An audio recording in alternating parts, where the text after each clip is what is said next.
Greetings, friends. We are the people of God. We know what we are about.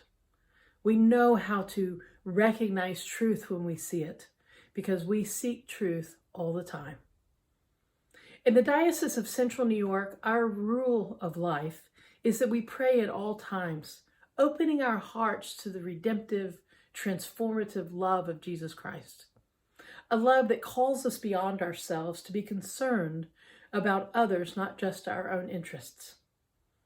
We also listen to voices different than our own. We have the courage to hear news that we don't know, which means we can change our mind. We can grow. We can learn new things.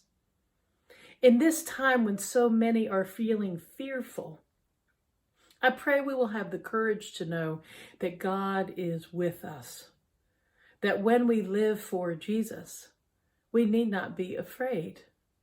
So many of the conspiracy theories that are being propagated all over social media and other places, these conspiracy theories about our worst fears and nightmares, we can set those down and replace them instead with a confidence in knowing that our security comes from Jesus Christ, from forgiving and loving one another, from seeking and serving the best in other people, and recognizing when institutional racism is alive in our midst.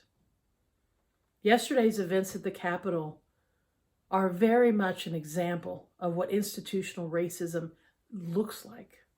What if those mobs had been people of color? How might it have been different?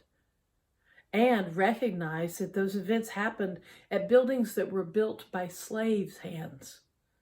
At the top of that Capitol building is a statue of an indigenous person meant to represent, of all things, freedom. Freedom. Indigenous people's land appropriated, treated terribly, horrors and oppressions. And yet there that statue stands. You and I have much work to do in our own hearts. It begins with us. The redemption we want the world to experience, we experience first by seeing in our own hearts where we can be about forgiveness, restoration. We need restoration. We need forgiveness. May you know this day that you are loved, that God is greater than the challenges before us, and that we will walk this road together. Blessings be with you this day and always.